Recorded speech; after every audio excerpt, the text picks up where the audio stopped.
Olá pessoal, eu sou a professora Thalita, professora de língua portuguesa. Hoje então, gente, nós vamos ver os termos essenciais de uma oração. Lembrando, gente, que anteriormente nós vimos o conceito de frase, oração e período. Então vamos estudar o primeiro termo essencial de uma oração, que é o sujeito. O sujeito, então, gente, a sua definição é o termo sobre o qual se faz uma declaração. É formado por um núcleo, isto é, uma palavra base, que pode ser um nome, pronome, numeral ou qualquer termo substantivado. Podem aparecer ao redor do núcleo do sujeito palavras secundárias, como artigos, adjetivos, locuções adjetivas, etc. Gente, então o sujeito vai ser aquele sobre o qual eu vou fazer uma declaração. Então, essa vai ser então a nossa característica de um sujeito. Lembrando, gente, que obrigatoriamente um sujeito ele precisa ter um núcleo. E esse núcleo é composto por substantivo, pronome, numeral ou qualquer outro termo que forme então um substantivo. E também, gente, nós temos outras palavras, então, que aparecem ao redor desse núcleo, que podem ser artigos, adjetivos ou locuções adjetivas. Aí, gente, nós temos os tipos de sujeito. Sujeito simples e composto. Quanto à presença de um ou mais núcleos, o sujeito pode ser classificado como simples, um só núcleo, e composto, mais de um núcleo. Então aqui, por exemplo, as moças guardaram o livro. O sujeito, ele é simples. Por quê, gente? O núcleo desse sujeito é a palavra moças. Por que o as não pode ser? Porque as é artigo e a gente viu que o artigo, ele não pode corresponder ao núcleo de um sujeito. Aí nós temos João e Maria relataram o acontecimento. Nós temos um sujeito composto. No caso, os núcleos são João e Maria. O E, gente, ele não vai ser porque o E é uma conjunção. Ou seja, gente, o que vai fazer eu diferenciar um sujeito simples de um sujeito composto é o número de núcleos. Cuidado para não confundirem sujeitos composto com a questão de plural. Por quê? Se eu tenho os alunos estudaram. Uma forma que a gente tem simples de achar o sujeito é primeiramente localizar o verbo. O verbo é estudar. Aí a gente pergunta para o verbo, quem que estudou? E nós sabemos que quem estudou foram os alunos. Então, alunos é o meu sujeito. Gente, tomem cuidado porque não é porque esse sujeito está no plural que ele é composto, tá? Porque eu tenho que ver a questão de núcleo desse sujeito. E eu tenho apenas um, que é a palavra alunos. E alunos, gente, é núcleo porque é um substantivo. O os aqui, ele não pode ser núcleo, porque nós estamos falando de um artigo. Então, aqui eu não vou levar em consideração a ideia de plural e singular, mas sim a questão do número de núcleos que eu tenho, então, ali na minha oração. Aí, gente, nós temos um sujeito que tem vários nomes. Ele pode ser chamado de sujeito oculto, elíptico ou desinencial. Vamos começar aqui pelo último nome. Desinencial, gente, é porque eu sei qual é o sujeito pela desinência, então, desse verbo. Elíptico, gente, é por conta de uma figura de linguagem chamada elipse, que é quando eu tenho algo que está subentendido, que é facilmente identificável. E oculto, gente, é porque esse sujeito ele não está expresso na oração. Então, como a gente pode ver aqui, o sujeito ele não está explícito na frase, mas pode ser reconhecido pela desinência verbal. Então, nós temos aqui, guardei as chaves da casa. Quem que guardou? Está expresso aqui? Não, mas eu sei quem é por conta da desinência do verbo guardei. Então, esse sujeito elíptico aqui sou eu. Então, gente, aqui eu tenho que ver a questão da desinência deste verbo.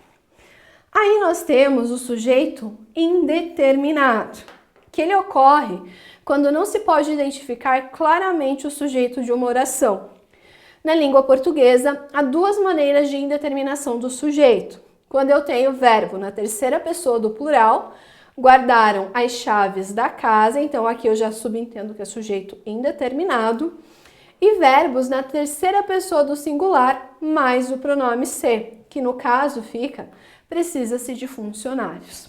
Gente, só atenção ao segundo caso de indeterminação do sujeito. Por quê? Eu posso ter frases como vendem-se casas. E eu tenho justamente o quê? Verbo na terceira pessoa e o ser. Então, se eu paro, analiso, eu já falo que é o quê? Sujeito indeterminado. Não, gente, isso está errado. Por quê? Aqui, na verdade, eu tenho voz passiva. Por quê? Como que ficaria? Casas são vendidas. Então, gente, por isso que neste caso aqui, o sujeito, ele está concordando com o verbo. Justamente porque, gente, aqui eu tenho voz passiva. Aqui seria, então, essa mesma frase na ordem direta. Se a gente pegar o exemplo ali, precisa-se de funcionários. Se eu fosse colocar nessa estrutura, verbo auxiliar ser e verbo no particípios, que são verbos terminados em ado, edo e ido, então, gente, aqui não daria certo. Porque ficaria de funcionários é precisado. A gente não usa essa construção no português. E outra dica, gente, basta a gente observar que eu tenho a palavra funcionários no plural e o verbo, ele não está no plural. Então, é uma outra forma de vocês identificarem, então. Nesse caso, o ser recebe o nome de índice de indeterminação do sujeito. Aí, o último tipo de sujeito que nós temos, gente, é a oração sem sujeito ou sujeito inexistente. Ocorre em casos em que o verbo é impessoal. Quais são esses casos de verbo impessoal? Verbos que indicam fenômenos da natureza, como por exemplo, choveu muito, nevou na região sul. Por quê, gente? Porque eu não tenho ninguém que execute essas ações, então eu falo que não existe sujeito. Verbo haver no sentido de existir, acontecer.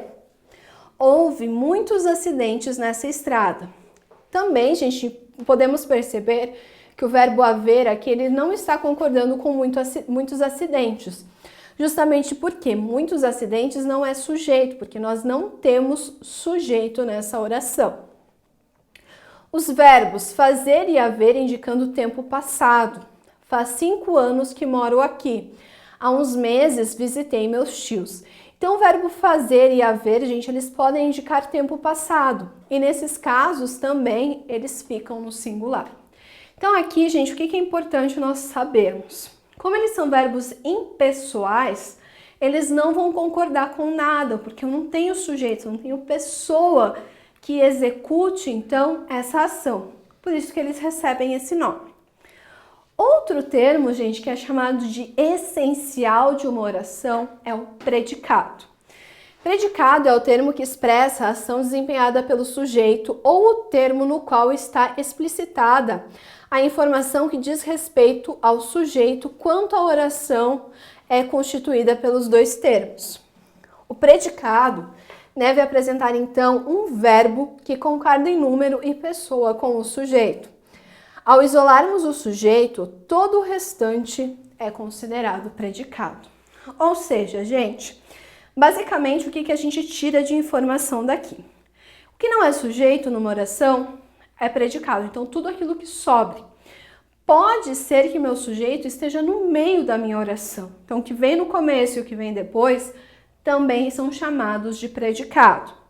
Também, gente, ele precisa haver concordância, então, desse verbo do predicado com o nosso sujeito. E nós temos, então, especificamente, tipos de sujeito, de predicado. Então, o primeiro tipo de predicado que nós temos é o predicado verbal, que tem como núcleo, então, o que nós chamamos de verbo nocional. Ou seja, Um verbo que expressa uma ação ou um acontecimento. Então, nesse caso, eu tenho aqui, a tecnologia acelerou a aquisição de informações. Acelerou, gente, é considerado um verbo nocional, justamente porque vai expressar uma ação, um acontecimento.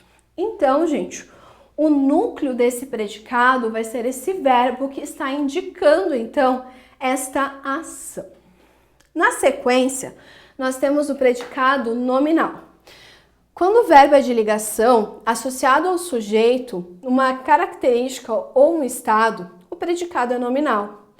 O núcleo do predicado é o termo que expressa essa qualidade, estando ou classificação do sujeito. Em geral, o núcleo é constituído por substantivo, adjetivo ou pronome. Então, gente, esse verbo de ligação, ele está ali para fazer o quê? Ligar o sujeito a esse predicativo. Cuidado, predicado nominal. Falei predicativo, que é um outro termo.